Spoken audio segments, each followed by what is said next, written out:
আসসালামু আলাইকুম my students. আজকে আমরা তোমাদের ষষ্ঠ শ্রেণীর কৃষি শিক্ষা বই থেকে মরিচ উৎপাদন পদ্ধতি নিয়ে আলোচনা করব ইনশাল্লাহ। তো নিশ্চয়ই তোমরা জানো যে মরিচ হচ্ছে এক ধরনের মশলা, আমরা এটা রান্নাবান্না ইউজ করে থাকি। এরপরে ঝালের জন্য এইসব তোমরা জানো যে মরিচে থাকে ভিটামিন সি। মরিচের এক ধরনের মরিচ হচ্ছে যে ক্যাপসিকাম, আমরা বাজারে যেটা পাই সেটাও কিন্তু এক ধরনের মরিচ, যেটা আমরা স্যালাড হিসেবে ইউজ করে থাকি। এবার মরিচের কিছু জাত নিয়ে আমরা আলোচনা করব। বাংলাদেশের মরিচের জাতের মধ্যে বিন্দু, চল্লিশা, ধানি, উবদা, চট্টগ্রাম, কুমিল্লা, বগুড়া ইত্যাদি। এই চল্লিশা শুনে ভয় লাগলো, ঠিক আছে। এছাড়া বাংলা লঙ্কা, যেটা হচ্ছে বাড়ি মরিচ 1 নামে অনুমোদিত জাতটি সারা বছর চাষের উপযোগী। সো তোমরা এটা মাথায় রাখবে যদি কেউ কৃষিকাজে ইন্টারেস্টেড থাকো ভবিষ্যতে, যে বাড়ি মরিচ 1 সেটা তুমি কালেক্ট করতে পারো, উপজেলা কৃষি অফিস থেকেও কালেক্ট করতে পারো, যদি তোমাদের উপজেলা কৃষি অফিসে গিয়ে যোগাযোগ করবে আছে কিনা তাদের কাছে। এরপরে হচ্ছে মাটি। মরিচ চাষের জন্য পানি নিকাশের সুবিধাযুক্ত বেলে দোআঁশ থেকে এঁটেল দোআঁশ মাটিতে মরিচ ভালো হয়। আবার বলতেছি, বেলে দোআঁশ বা এঁটেল দোআঁশ মাটিতে মরিচ ভালো হয়। তারপর তোমাকে বলে দিচ্ছে যে জৈব পদার্থ সমৃদ্ধ দোআঁশ বা পলি দোআঁশ মাটি মরিচ চাষের জন্য উত্তম। সোজা কথা ভাই, দোআঁশ মাটি হইলেই কিন্তু মোটামুটি তোমার আমরা মরিচ চাষ করতে পারবো সেখানে। আরেকটা জিনিস তোমাদেরকে আমি বলি, আমি এর আগে তোমার বিভিন্ন রকম মাটি, দোআঁশ, এঁটেল, বেলে মাটি বা এগুলো নিয়ে আমি আলোচনা করেছি বিস্তারিত, তুমি সেই ভিডিওটা দেখে নিতে পারো। আমার এই চ্যানেলের আমার এই চ্যানেলের প্লেলিস্ট সেকশনে যাও, তোমাদের পুরো কৃষি শিক্ষা বইয়ের প্লেলিস্ট আকারে সাজিয়ে রাখছি আমি। এরপরে মরিচ চাষের তোমার রোপণের সময় কখন? রবি মৌসুম, সেই সময় হচ্ছে সেপ্টেম্বর থেকে অক্টোবর মাসের দিকে এর বীজ বপনের উপযুক্ত সময়। আর খরিফ মৌসুমের ক্ষেত্রে ডিসেম্বরের প্রথম সপ্তাহ থেকে ফেব্রুয়ারির প্রথম সপ্তাহ পর্যন্ত বীজতলায় বীজ বপন করা যায়। খরিফ মৌসুম বলতে আসলে শীতকালীন সময়ের কথা বোঝাচ্ছে ওরা। চারায় 4 থেকে 5টি পাতা গজালে মাঠে রোপণের উপযুক্ত হয়। সো যদি প্রথমে আগে বীজতলায় বীজ বপন করবা, করার পরে তারপরে তুমি হচ্ছে চারায় 4 থেকে 5টা করে পাতা আসলে সেটা হচ্ছে মাটিতে রোপণ করবা।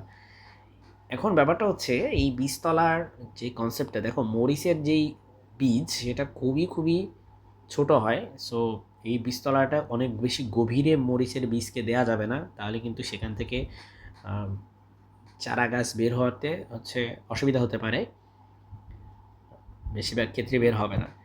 বীজের হার, বপন ও রোপণের দূরত্ব। সরাসরি মূল জমিতে বীজ বপন করলে প্রতি শতক জমির জন্য 12 থেকে 16 গ্রাম বীজ লাগবে।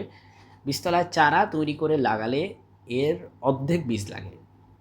দেখতে পেলে যে চারা যদি করো তাহলে তোমার বীজের পরিমাণ কম লাগবে। আগে যদি চারা করে ফেলো, আলাদা করে চারা করার জন্য ট্রে পাওয়া যায়, বুঝতে পারছো। রবি মৌসুমে চারা এমনভাবে রাখতে হবে যেন সারি থেকে সারি 25 সেন্টিমিটার, গাছ থেকে গাছের দূরত্ব হচ্ছে 20 সেন্টিমিটার। খরিফ মৌসুমে মূল জমিতে 45 বাই 45 সেন্টিমিটার দূরে দূরে চারা রোপণ করতে হবে। তো খরিফ মৌসুমে একটু দূরে রাখতে হবে, আর রবি মৌসুমে একটু কাছাকাছি রাখলেও সমস্যা নাই। এরপরে বীজতলা তৈরি। সাধারণত রবি মৌসুমে সরাসরি মূল জমিতে বীজ বপন এবং খরিফ মৌসুমে প্রথমে বীজতলায় চারা তৈরি করে পরে মূল জমিতে রোপণ করা হয়। যদিও কৃষকরা আসলে এত কিছু মাথায় নিয়ে ওনারা করেন না, নর্মালি হচ্ছে বীজ তোমার মূল জমিতেই বপন করে দেয়। বীজতলার আকার হচ্ছে দেওয়া আছে এখানে, আর এগুলো আমি আর ডিটেলসে বললাম না, তোমরা এগুলো হচ্ছে দেখে নিতে পারবে এখান থেকে হোপফুলি। এখানে একটা কথা বলি যে বীজকে তুমি যদি পিঁপড়ার হাত থেকে রক্ষা করতে চাও তাহলে বীজতলার চারদিকে সেভিন ডাস্ট ছড়িয়ে দিতে হবে। আর এখানে একটা জিনিস, অতিবৃষ্টি, যেটা বীজ বপনের পরে অতিবৃষ্টি বা প্রখর রোদ থেকে রক্ষা পেতে পলিথিন বা খড়ের ছাউনি দিয়ে বীজতলা ঢেকে দিতে হবে। বীজতলা তো বুঝতেছো যে বীজ থেকে যে চারা উৎপাদন করা হয় যেখানে, সেটাই বীজতলা। প্রয়োজন অনুযায়ী বীজতলায় সকালে বা বিকালে হালকা সেচ দিতে হবে। 4 থেকে 5টি পাতা গজালে মাঠে রোপণের উপযুক্ত হয়। এরপরে জমি চা তৈরি ও সার প্রয়োগ। এখানে অনেক বিরক্তিকর ইনফরমেশন আছে, এগুলো তোমাদের কষ্ট করে মুখস্থ রাখতে হবে, বারবার প্র্যাকটিস করবা, লিখবা।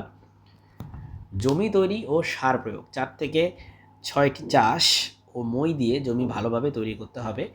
শেষ চাষের সময় শতক প্রতি 40 কেজি গোবর সার, 1200 গ্রাম টিএসপি, 540 গ্রাম MOP পি 440 গ্রাম জিপসাম সার মাটির সাথে মিশিয়ে দিতে হবে। অতঃপর সরাসরি বীজ বপন বা চারা রোপণের জন্য 1 মিটার চওড়া ও লম্বায় জমির আয়তন অনুসারে বেড তৈরি করতে হবে। পানি সেচ ও নিষ্কাশনের সুবিধার জন্য বেডগুলো 15 সেন্টিমিটার উঁচু এবং দুটি বেডের মাঝে 30 সেন্টিমিটার চওড়া নালা রাখতে হবে। এরপরে আন্তঃপরিচর্যা, জমি সবসময় আগাছামুক্ত রাখতে হবে। ইউরিয়া ও এমওপি সার চারা রোপণের 20 থেকে 20, 40 ও 60 দিন পর 3বার উপরই প্রয়োগ করতে হবে। প্রতিবারে শতক প্রতি 280 গ্রাম ইউরিয়া সার গাছের গোড়া থেকে 10 থেকে 15 সেন্টিমিটার দূরে ছিটিয়ে মাটির সাথে মিশিয়ে দিতে হবে। শীত ও খরার সময় সেচের প্রয়োজন হয়। তাছাড়া প্রতি কিস্তি সার প্রয়োগের পর সেচ দেওয়া প্রয়োজন। সেচের কয়েকদিন পর মাটিতে চটা দেখা গেলে ভেঙে দিতে হবে। চটা মানে হচ্ছে ওই মাটি জমাট বেঁধে যায়। মরিচের রোগ ও পোকামাকড় দমন। মরিচের রোগের মধ্যে চারা অবস্থায় ড্যাম্পিং অফ রোগ হতে পারে। এই রোগ দমনের জন্য 1 কেজি বীজ 3 গ্রাম প্রোভেক্সের সাথে মিশিয়ে বীজ শোধন করে নিতে হবে। বীজতলা শুকনা রাখতে হবে। মরিচ গাছ অনেক সময় আগা থেকে গোড়ার দিকে ক্রমান্বয়ে শুকিয়ে মারা যায়, একে ডাইব্যাক রোগ বলে। এটা কিন্তু তোমরা অনেকেই লক্ষ্য করবা যে মরিচ গাছের ক্ষেত্রে তোমার উপরের দিক থেকে শুকাইতে শুকাইতে আস্তে আস্তে আস্তে আস্তে নিচের দিকে একটু খেয়াল করে তোমার আশেপাশে মরিচ গাছগুলো যারা আছে যাদের আছে আর কি, এই রোগটার নাম হচ্ছে ডাইব্যাক রোগ। এই রোগ দমনের জন্য 1 গ্রাম ব্যাভিস্টিন 1 লিটার পানিতে মিশিয়ে 15 দিন অন্তর 2 থেকে 3 বার স্প্রে করতে হয়। হলুদ মোজাইক ভাইরাস রোগ দমনের জন্য আক্রান্ত গাছ দেখা মাত্র তুলে পুড়িয়ে ফেলতে হবে। রোগ প্রতিরোধী জাতের মরিচ চাষ করতে হবে। এই জন্যই বললাম তোমাদেরকে শুরুতে যে উপজেলা কৃষি অফিস থেকে চেষ্টা করবে তোমার বীজ কালেক্ট করতে। পোকামাকড় দমন, এক ধরনের ক্ষুদ্র মাকড়ের আক্রমণে চারা গাছের পাতা কুঁকড়িয়ে যায়। প্রতি লিটার পানিতে 2 গ্রাম থিওবিট মিশিয়ে 10 দিন পর পর স্প্রে করে মাকড় দমন করা যায়। দেখো, এডুকেশন হচ্ছে সবচেয়ে ইম্পর্ট্যান্ট। তুমি যদি কৃষিকাজ করতে চাও তোমাকে অবশ্যই পড়াশোনা করতে হবে, এবং পড়াশোনা করে এই যে বইয়ে যেগুলো লিখছে এগুলো অ্যাপ্লাই করলে, যদি এরকম সমস্যা দেখা দেয় আল্লাহ না করো, সেক্ষেত্রে তুমি এগুলো অ্যাপ্লাই করলে তখন গিয়ে সমাধান পাবে। কিন্তু তুমি যদি বসে থাকো বা ধরতেই না পারো কোন রোগ হয়েছে, অ্যানালাইসিসই না করতে পারো, তাহলে তুমি কীভাবে এটা সমাধান করবে, তাই না? থ্রিপস ও জাপ প্রকার আক্রমণ দেখা দিলে ম্যালাথিয়ন 50 ইসি 1 মিলিলিটার প্রতি লিটার পানিতে মিশিয়ে স্প্রে করলে ভালো ফল পাওয়া যায়। ফসল সংগ্রহের সময় কীটনাশক বা ছত্রাকনাশক ব্যবহার না করাই ভালো। এর কারণ হচ্ছে যখন ফসল সংগ্রহ করবা বা হারভেস্ট করবা ওই সময় কীটনাশক বা ছত্রাকনাশক ব্যবহার করলে সেগুলো তোমার যেহেতু বাজারে বিক্রি করবে, সো মানুষের জন্য, দেহের জন্য এগুলো ক্ষতিকর। এর আগে করতে হয় আসলে এটা, ঠিক আছে? বেশ সময় আগে ব্যবহার করলেও এই যে 5 থেকে 7 দিন ফসল সংগ্রহ বন্ধ রাখা উচিত। তার মানে অন্তত ফসল সংগ্রহের 5 থেকে 7 দিন আগে তোমাকে এই কীটনাশক ছত্রাকনাশক এগুলো ব্যবহার করা বন্ধ করে দিতে হবে, ঠিক আছে? পারলে 10 দিন আগে বন্ধ করে দিতে হবে।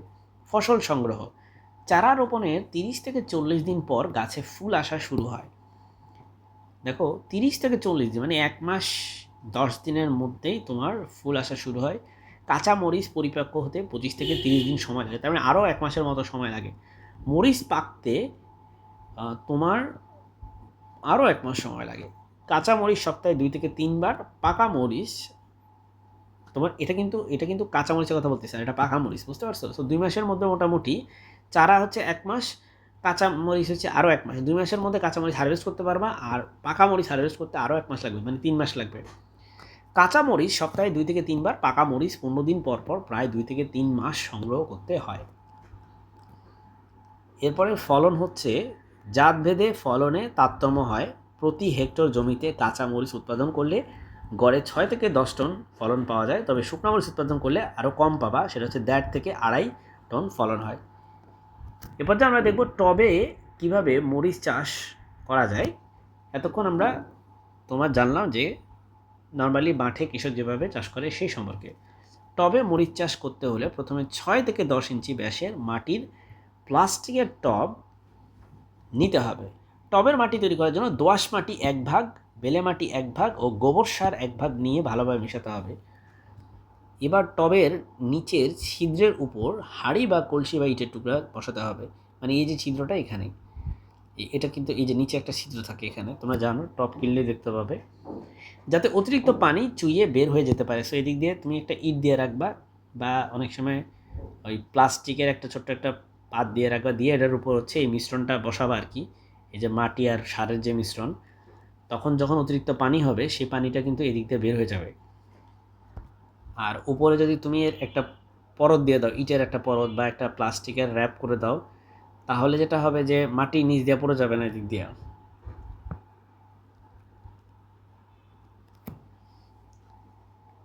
প্রস্তুতকৃত টবে মরিচের চারা রোপণ করে হালকাভাবে ঝাঁঝরি দিয়ে পানি সেচ দিতে হবে। ঝাঁঝরি মানে হচ্ছে, দেখো ওই স্প্রে বোতল আছে না, স্প্রে বোতল ইউজ করতে পারো, অথবা ঝাঁঝরি বলে বিষয় যেটা, সেটা তোমরা অনেকেই হয়তো বুঝবা না এটা, কিন্তু আমি দেখছি যে ঝাঁঝরি, আচ্ছা বুঝার কথা, তোমরা কীভাবে দেখাইতাম, ওই যে এরকম টাইপের একটা কেতলির মতো থাকে, হ্যাঁ, এখানে একটা হ্যান্ডেল থাকে ধরো, আর এইদিকে তোমরা দেখবা যে যে এরকম একটা নল বের হয়, এইগুলো হচ্ছে ঝাঁঝরি, এদিক থেকে বা পানি এমনভাবে বের হয়। এখানে ওই যে আমাদের যে শাওয়ার আছে না, এই শাওয়ারে যেমন ছোটো ছোটো ছিদ্রগুলো থাকে, এখানে এইভাবে থাকে, ঠিক আছে? আমি খুব বাজে ড্রয়িং করছি, ঠিক আছে? সো প্রস্তুতকৃত টবে মরিচের চারা রোপণ করে হালকাভাবে ঝাঁঝরি দিয়ে পানি সেচ দিতে হবে। সারাদিন অন্তত 6 থেকে 7 ঘন্টা সূর্যের আলো পায় এমন জায়গায় টব বসাতে হবে। তার মানে মরিচের জন্য কিন্তু সূর্যের আলোটা প্রয়োজনীয়। তবে চারা লাগানোর প্রথম কয়েকদিন টব দুপুরের সময় ছায়া রাখতে হবে, ঠিক আছে? আচ্ছা, এরপরে টবে মরিচ চাষের ক্ষেত্রে কম্পোস্ট বা জৈব সার ব্যবহার করাই ভালো। সারের অভাব হলে টবের ওপরের মাটি সাদা হয়ে যায়, মাটিতে রসের অভাব। দেখো, এই জিনিসগুলো আমাদের বুঝতে হবে যে টবের উপরে মাটি তুমি যদি দেখো সাদা হয়ে যায়, তো তুমি যদি ডায়াগনোসিস না করতে পারো যে কী সমস্যা হয়েছে, তাহলে তো সমস্যা, রাইট? সেটা হচ্ছে সারের অভাব যদি হয়, সেক্ষেত্রে এই জিনিসটা হতে পারে। মাটিতে রসের অভাব দেখা যায়, সেক্ষেত্রে এরকম হলে নিড়ানি দিয়ে টবের মাটি আলগা করে সার মিশিয়ে দিতে হবে, একটু হালকা হালকা করে আলগা করে এখানে সার মিশিয়ে দিবা মাটির সাথে। টবে এমনভাবে পানি সেচ দিতে হবে যেন পানি জমে না যায়, অনেক পানি যেন না জমে যায়। সো টবে ঘন ঘন পানি সেচ দিতে হয় বলে উপরের মাটি শক্ত হয়ে যায়, এজন্য কয়েকদিন পর পর নিড়ানি দিয়ে আলগা করে দিতে হবে। তার মানে নিড়ানি দিয়ে একটু উপরে মাটিটা একটু আলগা করে দিবা, ঠিক আছে? সো এটাও হচ্ছে টবে মরিচ চাষ পদ্ধতির, এইটুকুই ছিল তোমাদের বইতে। সো আজকে ভিডিওটা এ পর্যন্তই। আমার চ্যানেলটি সাবস্ক্রাইব করে রাখো মাই ডিয়ার ফ্রেন্ডস। আমি তোমাদের ধারাবাহিকভাবে তোমাদের কৃষি শিক্ষা নিয়ে ভিডিও আপলোড করে থাকি। আসসালামু আলাইকুম।